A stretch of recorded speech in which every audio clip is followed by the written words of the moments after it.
Meet JJ. He's a hard-working family man who is proud to do a good job every day.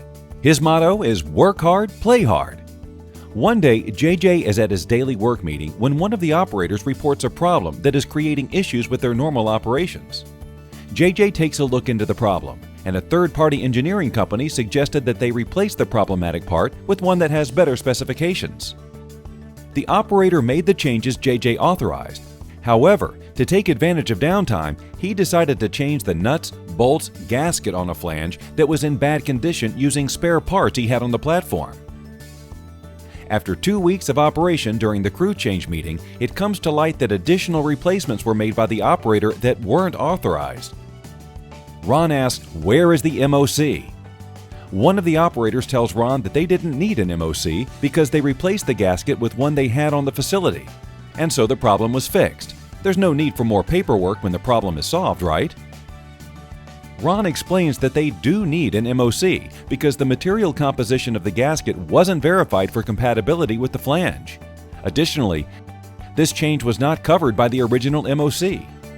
The correct way to know if a change is compliant is to perform a hazard assessment. Follow the MOC procedure and conduct a PSSR if necessary. In other words, Ron tells them, the MOC is more than just unnecessary paperwork. It's an important safety precaution. The operator puts in the MOC for the gasket change. In the justification of change, he states the MOC is ready to close out because the work is complete. A couple of months later, JJ is home watching football with his family when he sees a news report that there's been a fire at work. Turns out a leak from a aforementioned flange found an ignition source and caused a fire. Luckily, no one was hurt, but a federal agency inspector arrives on the scene to start an investigation.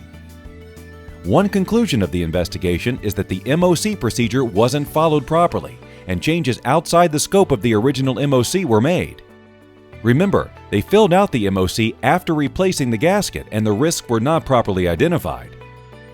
If the company had put an MOC first and conducted a risk assessment, this situation could have been averted as the risk assessment would have identified gasket incompatibility for this particular service.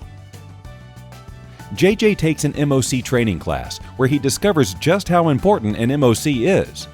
No matter how small a change is, or if the material being used is better than the original one, the MOC can identify risk before the part is put in service. With an MOC, people can be trained properly, and very serious problems can be prevented. What is a change? A change is any addition, modification, or replacement that involves mechanical, process chemistry, process technology alterations, procedures and/or personnel organizational changes, except replacement in kind.